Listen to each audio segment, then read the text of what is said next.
बराफारा बाथौ थानसालिनि जा रुफालि मायथाइ फोरबो फालिथाय बे फालिथायनि दिनै गिबि खुन्थिया गायसनजेननाय हाबाफारिखौ दिनै मावफुंनाय जायो।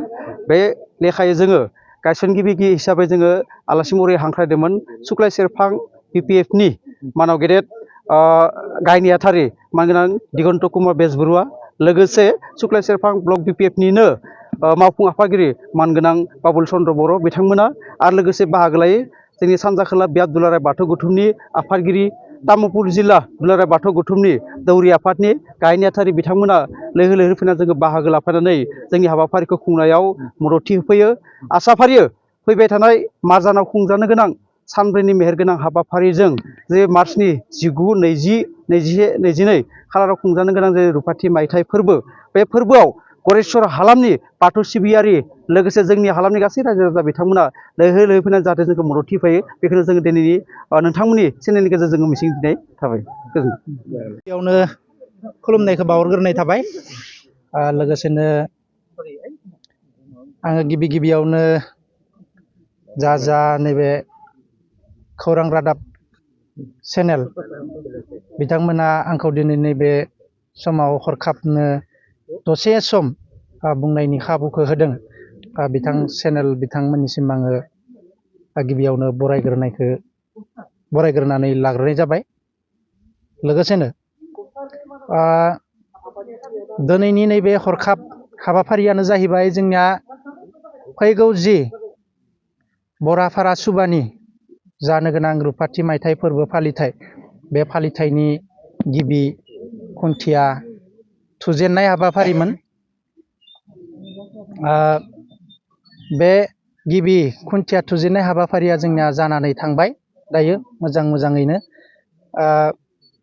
जोङो बुंनो थाङोब्ला फैगौ जि रुफाथि मायथाइ फोरबो फालिथाय बे फालिथाया जोङो ओरैबायदि लानानै जोङो बे फालिथायखौ जोङो फालिनो आखायाव लानाय जादों। जोङो जिहेथु 2001 मायथाइनि सिगां जोङो जोंनि खाथि सुबानि बा जोंजों नांजाबनानै थानाय खाथि सुबा बाथाबारि सुबा बे सुबाजों जोंनि सुबाया जयै रायजो जायोमोन। जोङो माने 2001 मायथाइनि सिगां जोङो आलादायै माने जोंनिया थानसालि गैयामोन।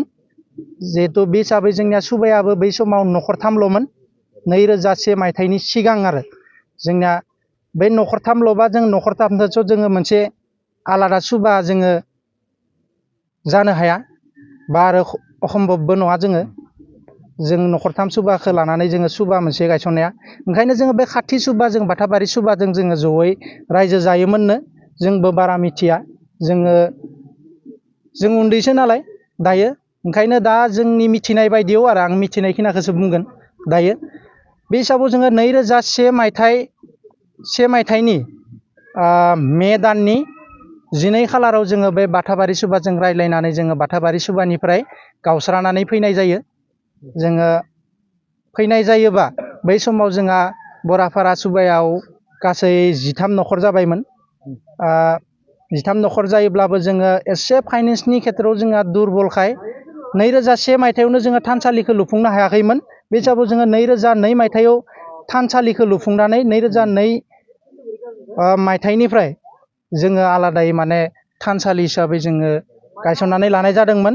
थिग थेवबो जोङो गावनानै फैनाया जोंहा 2001 मायथाइयावनो गावनानै फैदोंमोन नालाय जों गावना फैनाय सनखौ लानानैनो दिनै जोङो फैगौ जि मार्च दाननि 2022 मायथाइनि मार्च दाननि 19, 20, 21, 22 मायथाइयाव जोङो रुफाथि मायथाइ फोरबो फालिथाय हिसाबै जोङो फालिनो आखायाव लानाय जादों। बेखिनिखौनो आङो बुंनानै दायो मा हाबाफारि लागोन बे रुफाथि मायथाइयाव? बे रुफाथि मायथाइ हाबाफारियाव जोङो दायो हाबाफारि हिसाबै जोङो सानब्रैनि हाबाफारि लानाय जादों। गिबि सानखालि जोङो हाबाफारि बायदियै जोङो बायदिसिना बेखेवनाय हाबाफारिखौ लानाय जादों। नैथि हाबाफारियावबो जोङो बेखेवनाय हाबाफारि मोननैसो आद्रा थाबावनायखिनिखौ जोङो बेखेवनाय हाबाफारिखौ लाखिबावनाय जादों। लोगोसेनो जोङो गेलेनाय बादायलायनाय हाबाफारिबो थागोन आरो आर'ज बादायलायनाय बे हाबाफारिखौबो जोङो लाखिनाय जादों। थिग बेबायदिनो जोङो लास्ट खालि गेवलां मेलबो लाखिनाय जादों। लोगोसेनो हारिमु बिलिफां आयदाबो थागोन बेबायदिनो गासै जों हाबाफारिफोरखौ लानाय जादों आरो हाबाफारि बायदि